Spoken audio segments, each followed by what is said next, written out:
The vice president has made it clear that she has policies that make a difference. Her border policies are the most strongest, the fairest we've seen. It's but now, Governor, you know a lot of people, including your own party, would not join that statement. There are millions of people who have come here over the last few years that, they see this as an open border.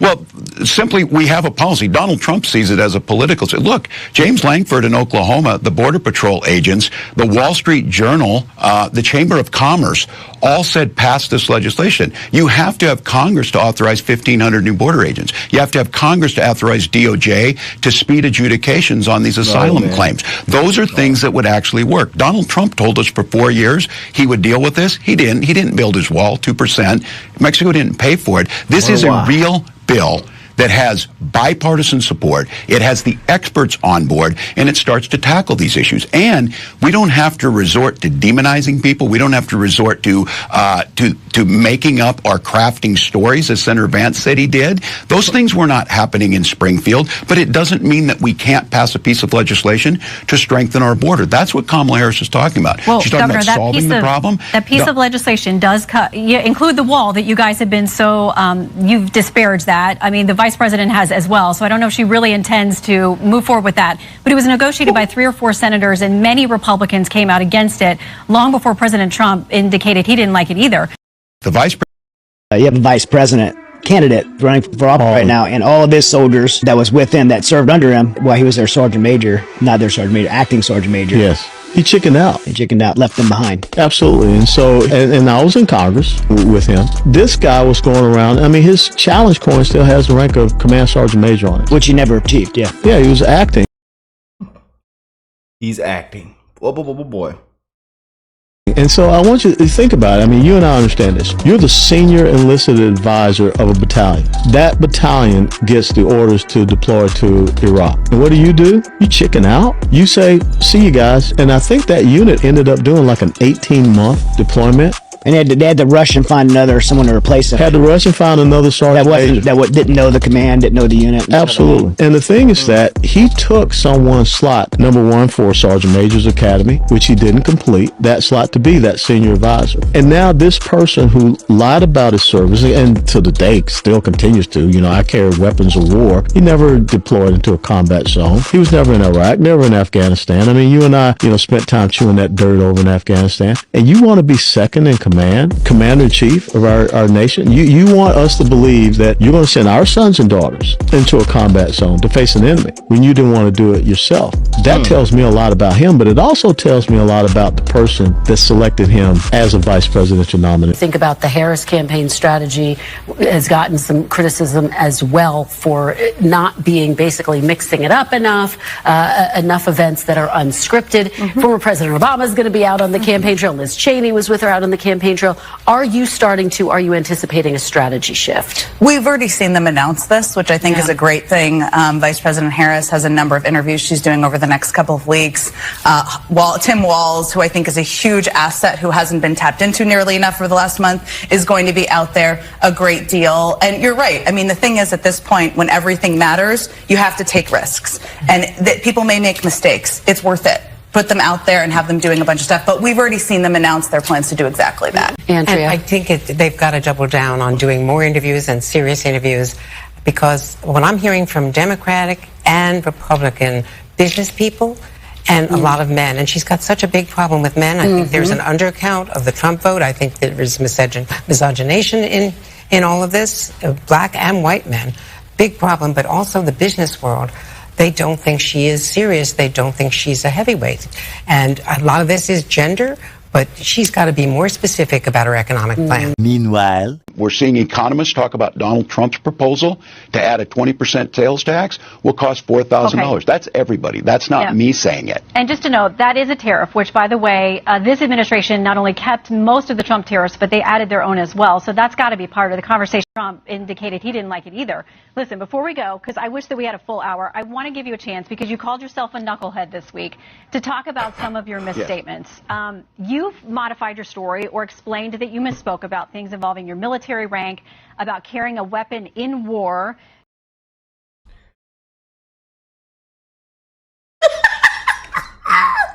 Oh man, I'm telling you, this Harris Walz ticket might be the worst ticket we will ever see in our lifetime. Just saying. Tampon Timmy, stolen valor Tim. Your 1995 DUI arrest, using IVF to have your beautiful children, Gus and Hope, being in Hong Kong and China in the summer of 1989 during the Tiananmen events. A lot of people would say they couldn't get away with saying, I'm just too passionate, my grammar's not right, I'm a knucklehead. What do you say to the American people who think, I don't know that I can trust this guy with all those modifications to be the potential commander-in-chief of this country? Yeah, well, I think they heard me. They heard me the other night speaking passionately about gun violence and misspeaking. And I got to be honest with you, Shannon, I don't think people care whether I used IUI or IVF when we talk about this. What they understand is Donald Trump would resist those things. Look. You see? Told y'all. No, this isn't about Trump. It's about you, sir. Stop trying to flip it. That's what y'all all trying to do. When y'all get caught, y'all try to flip it.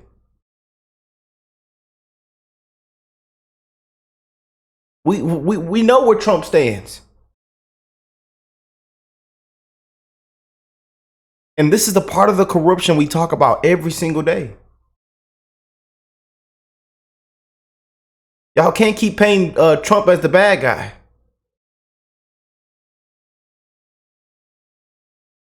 You the one that lied. You the one that misspoke. You're the problem. You're the issue. We'll focus about Trump later. The question is on you, buddy. Tampon. Stolen valor. Communist. China. Look, I speak passionately. I had an entire career, decades before I was in public office. They know, and I'm very proud of my 24 years in service and my record. I have never disparaged someone else in this, but I know. Assistant coach lost every game. Assistant coach lost every game. No, that's not what Donald Trump does. They disparage everyone. The personal attacks. I will own up when I misspeak. I will own up when I make a mistake. Let's be unbelievable. Governor Walz, you said you were in Hong Kong during the deadly Tiananmen Square protests in the spring of 1989. But Minnesota Public Radio and other media outlets are reporting that you actually didn't travel to Asia until August of that year.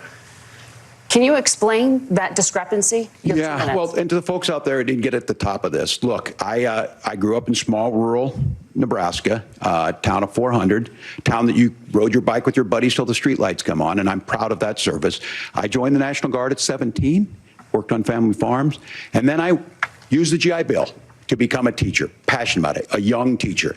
My first year out, I got the opportunity in the summer of '89 to travel to China. 35 years ago, be able to do that. I came back home and then started a program to take young people there. We would take basketball teams, we would take baseball teams, we would take dancers, and we would go back and forth to China. The issue for that was to try and learn. Now look, my community knows who I am. They saw where I was at. Look, I will be the first to tell you, I have poured my heart into my community. I've tried to do the best I can, but I've not been perfect. And I'm a knucklehead at times, but it's always been about that. Those same people elected me to Congress for 12 years. And in Congress, I was one of the most bipartisan people, working on things like farm bills that we got done, working on veterans benefits. And then the people of Minnesota were able to elect me to governor twice. So look, my commitment has been from the beginning to make sure that I'm there for the people, to make sure that I get this right. I will say more than anything. Many times I will talk a lot. I will get caught up in the rhetoric. But being there, the impact it made, the difference it made in my life, I learned a lot about China. I hear the critiques of this. I would make the case that Donald Trump should have come on one of those trips with us. I guarantee you he wouldn't be praising Xi Jinping about COVID. And I guarantee you he wouldn't start a trade war that he ends up losing. So this is about trying to understand the world. It's about trying to do the best you can for your community. And then it's putting yourself out there and letting your folks understand what it is. My commitment, whether it be through teaching, which I was good at, or whether it was being a good soldier or was being a good member of Congress, those are the things that I think are the values that people care about. Governor, just to follow up on that, the question was, can you explain the discrepancy? All I said on this is I got there that summer and misspoke on this. So I will just, that's what I've said. So I was in Hong Kong and China during the democracy protests went in. And from that, I learned a lot of what needed to be in governance. Man. What an awkward cringe fest. Fraud. What a fraud, man. Come on now, y'all. You know I gotta show it to you, man. You know I gotta show it to you, man. You know, trending right now. Gotta show them Patriots what's going on, man. Gotta show the undecideds what's going on, the independents what's going on. Gotta show everybody what's going on, man. You know, and as you can see, lifelong Democrats, man. Anti-Trumpers, never Trumpers. On the Trump train. People are actually admitting that this actually might be one of the worst tickets we've ever seen. This Harris Walz ticket. And he just got obliterated. I mean, just bombed this interview, man. And of course, on Fox News. You know, got them heavy hitters on there. You know what I'm saying? Oh, Shannon, yeah. But man, make sure y'all hit that like button. Subscribe to the channel if you are new here. We wishing the best in everybody's life, man. One love to the human race. And everybody's having an amazing weekend. All my hard workers out there, my taxpayers out there, we want our tax dollars back. We send our love and prayers, our condolences as well to the hurricane victims and everything that's going on around the world, man. It's just crazy, man. Dark times, y'all. You know? And a lot of things that have taken place could have been prevented. But, you know, we have incompetent leadership. You know, we have failures. We have liars. You know? We fund wars and illegals, but we the people come last, struggling. But hey, here's $750, and now come to find out people are getting denied. They can't get the $750. You know, homes, cars, animals, towns, cities completely wiped out. Lives have been devastated, man. Elderly, veterans.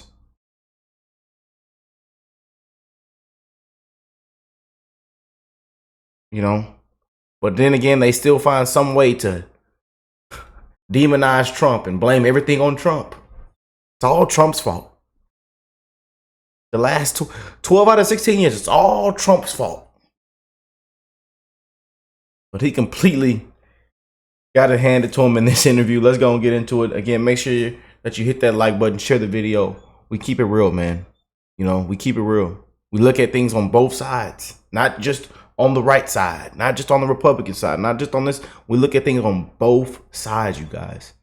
And I myself used to be an anti-Trumper, a never Trumper. I used to follow the mainstream media, my family and friends, all the hatred that everybody was spewing out against Trump. And it's amazing to see how the tide has turned for a lot of people, not just me. A lot of people see what's going on now. And why everybody used to love Trump, now all of a sudden, you know, once the media turned against him, once everybody turned against him in 2016, because he was calling out common sense, the truth, and come to find out, people don't like to admit it, and now you see people admitting it, but everything Trump said has come to be true. He was right about everything. You might have not liked the way he tweeted about it, or he was, you know, said it out loud, or how he said it during a press conference or anything, but come to find out what he was saying was true. You might not like the way he said it or how he went about it, but it was true. Now look at us, a failing nation, a laughing stock. Now we have a woman that can't even, you know, they kicked old Joe to the curb. He dropped a snow cone on the floor, 81 million votes, a cheap fake, a deep fake. He went up there, blew the motor and the transmission at the debate. They kicked him to the curb because they were defeated. talking about I chose to step aside. It was the right I had to step aside. No, they got him out of there. They got him out of there. They were defeated.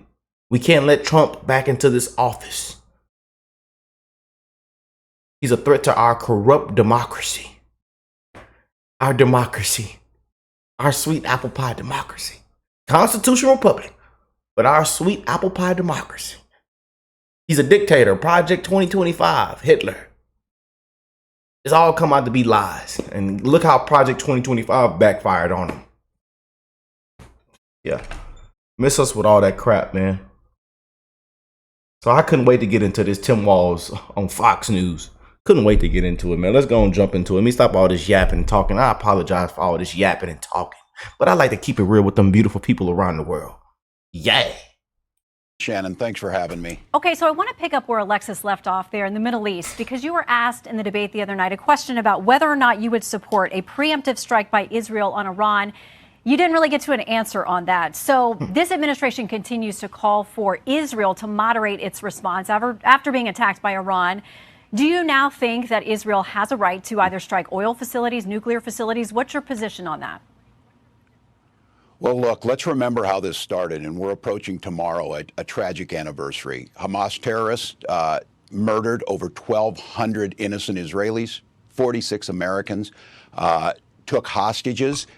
We have been clear. Israel has the right to defend itself. We've always stood in that position. We need the hostages returned, and we need to bring an end to the humanitarian crisis in Gaza. But again, the point is it's Iran is at the heart of this, and their proxies that bring disruption throughout the region. That's why being in the Situation Room as Vice President was working with Israelis to repel the attack we saw this week. They tried it back in April, the same thing. And that's the point of being and boxing Iran in. President Trump tore up the nuclear deal that moved Iran closer to a nuclear weapon. He also allowed Iran to shoot down an American aircraft in international airspace with a tweet. And when Iranian missiles fell on U.S. troops, he called it a headache when it was traumatic brain injury. Just to be clear, we have always said we reserve the right to protect American troops, our allies in the region, and that there is consequences for Iran. So what you're seeing right now is the ability to work with our allies, the ability to make sure Iran does not further, and every administration has dealt with them for 45 years. Now it's to make sure, and there has never been a question, Israel has the right to defend itself, and we stand with them to do that. But we need to bring this to a conclusion. Does that include a strike on Iran's nuclear or oil facilities? Specific operations will be dealt with at the time, but being very clear on this, Iran, there was consequences for what they do. That's what's happening right now. Israel's right to defend itself is not in question.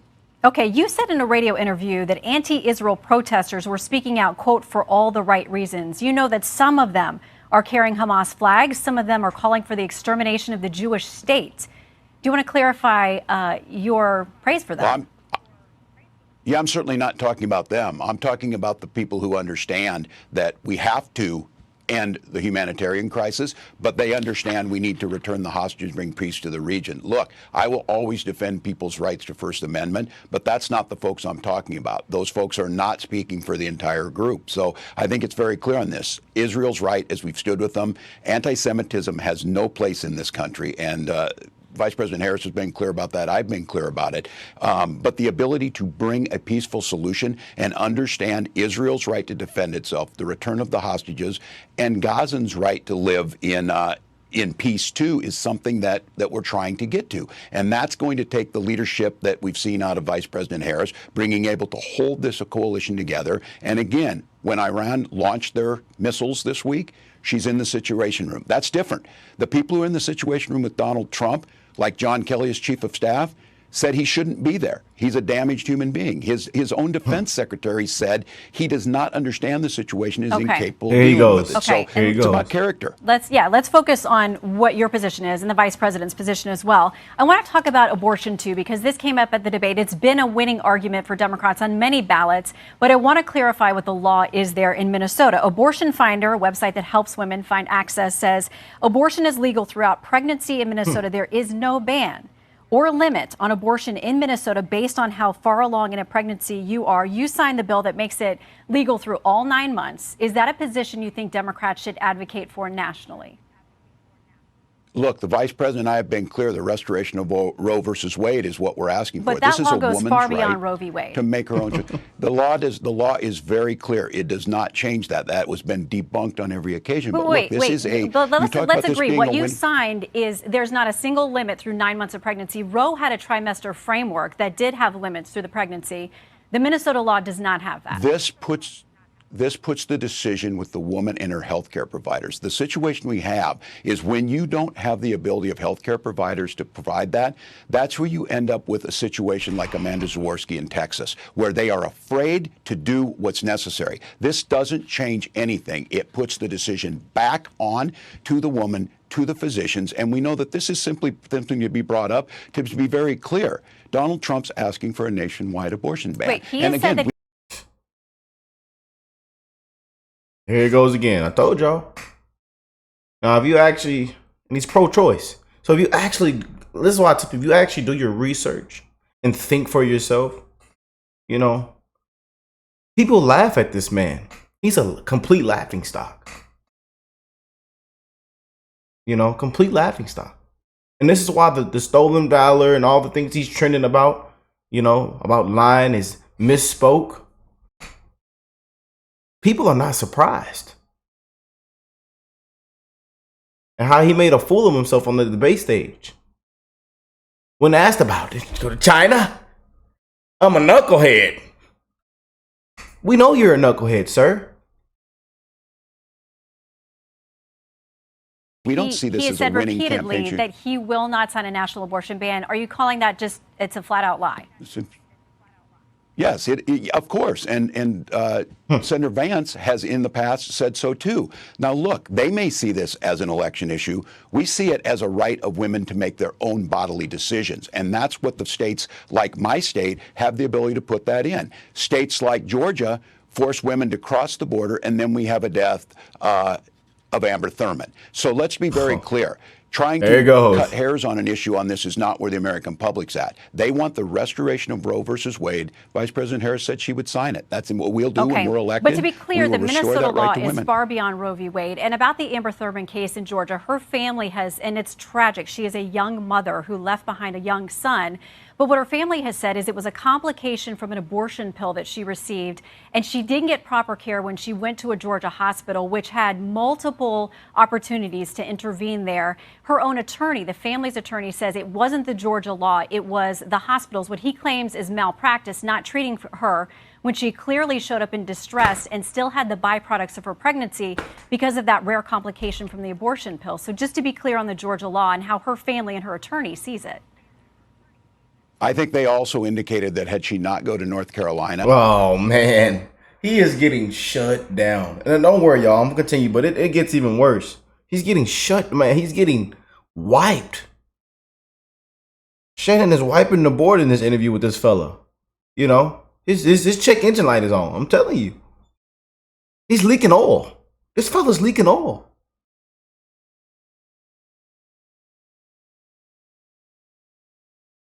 Their campaign is sunk, man. This is why they need Obama to come to get on the campaign trail now. They're at the bottom of the bottom, y'all. People see through all this crap. And people are sick and tired of hearing the exact same things when we know the truth. After the debate the other night that she would have been in a better position. So look, these are the situations you're going to get into when you take this decision and put it in the hands of politicians like Donald Trump rather than women and their doctors. We trust women, we trust doctors, and we know the outcomes of that are better. Okay, let's clarify more changes that you signed in Minnesota as well. Several things were repealed with respect to reporting infants who may have survived an abortion attempt. Language that used to be part of the statute was taken out. We'll put this on the screen so people can see. It used to require medical personnel to, quote, preserve the life and health of the born alive infant. That language has been repealed. It's no longer part of the law. Also struck from the law was language about reporting infants that are born alive, what treatment they receive, and whether they live or die. Why was it important to you to get that protection out of the law? Minnesota law aligns with every other case of what physicians are required by their ethical responsibilities. And so it changed nothing other than aligning with all care that physicians provide in any circumstance for any medical case. And so it's alignment, as it's always been. It's the cases we've seen in Minnesota, the outcomes we get in our healthcare results are the best in the nation. And all it did was align with existing law. But you do acknowledge it takes out the language about preserving the life of an infant who was born alive. Every doctor has an ethical responsibility to provide what they can in each situation. That is the way the law is written now. It's the same for any person who shows up. And again, this is a distraction from the real issue here is women being forced into miscarriages, women being forced to go back home, get sepsis, potentially die, like we saw in cases in Texas, and maternal mortality rates in Texas have skyrocketed off the charts because of this. This is bad policy. Vice President and I have been very clear on this. We will restore the rights of Roe versus Wade. We will make sure women have their health care decisions. We will not put people's lives at risk because of the geography of where they live. And it will go back to the way it was before Donald Trump gleefully said, we've got the best of both worlds here. Things are wonderful. The states are handling it. It's a beautiful thing. It's not a beautiful thing to see women dying. It's not a beautiful thing to put doctors at risk of being imprisoned. It is not. It is not to see any single woman suffer. And by the way, there's not a single state, no matter how pro-life or restrictive their laws are, that do not allow a doctor to intercede. That's true in Georgia and Texas as well. I want to turn to the economy. Our latest polling shows that 66% of Americans we talked to said that buying groceries is a, quote, major problem for them. And when we ask people about how they feel about the policies of this administration versus the previous, double the amount of people surveyed say that Biden-Harris policies have hurt them rather than help them and their families economically. That's in stark contrast to how they feel when asked about the Trump administration. So what would a Harris-Walz administration do different than a Biden-Harris administration when it comes to convincing people that the economy is going to get better for them because their perception is that it's not? Well, we saw a blockbuster jobs report this week. We saw interest rates come down, and we've also seen that Vice President Harris laying out a middle-class agenda. Look, I was in Ohio yesterday, in Cleveland, in Cincinnati, and talking about this. Folks in Ohio know that Donald Trump's policies led to 180,000 manufacturing jobs leaving. They understand when he left office, we had more people unemployed percentage-wise than the Great Depression. What Vice President Harris is talking about is making it more affordable to buy housing, and we've seen it in Minneapolis. When you have more housing stock, we've seen rates go down. We've seen more houses available. Also, the idea of price an opportunity 37 states, Republican and Democratic states, have this. Corn is about $4.10 or so a bushel.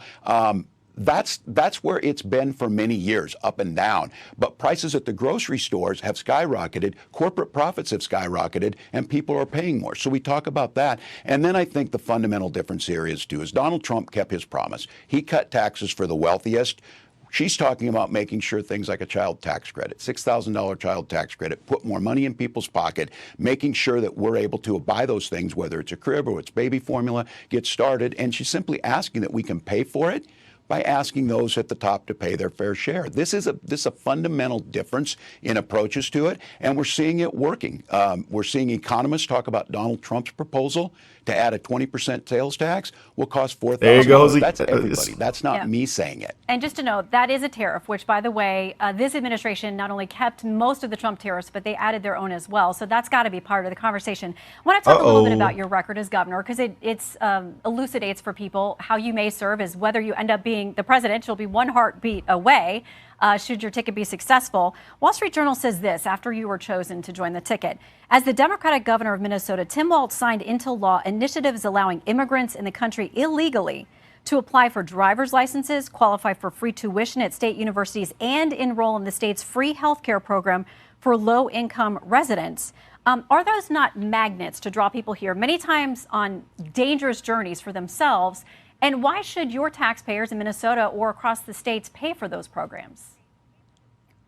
Well, that's not the vice president's position, but I will say this. Minnesota ranks as a top 5 business state. We rank as a top 3 state for children living, and we're the top state for healthcare access. I would also add this. We also have some of the safest roads. Look, the vice president has made it clear that she has policies that make a difference. Her border policies are the most strongest, the fairest we've seen. It's but the now, bill Governor, that was, you know a lot of crafted people, including your own party, would not join that statement.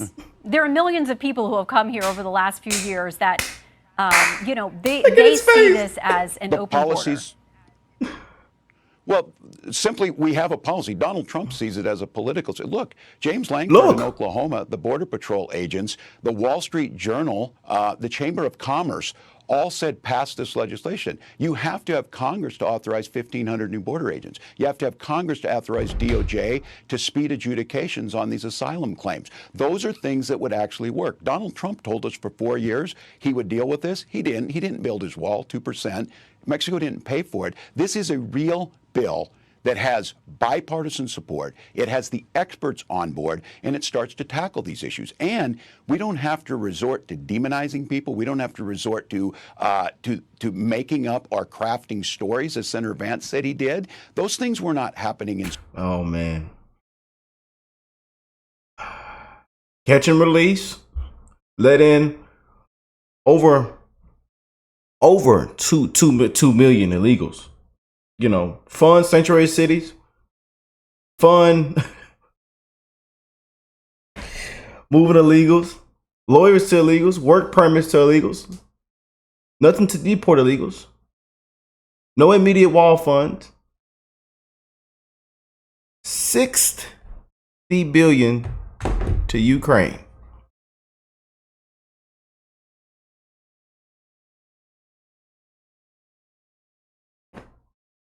Springfield, but it doesn't mean that we can't pass a piece of legislation to strengthen our border. That's what Kamala Harris is talking about. Well, She's talking Governor, about solving the problem. That piece of legislation does include the wall that you guys have been so, you've disparaged that. I mean, the vice president has as well. So I don't know if she really intends to move forward with that. But it was negotiated by 3 or 4 senators, and many Republicans came out against it long before President Trump indicated he didn't like it either.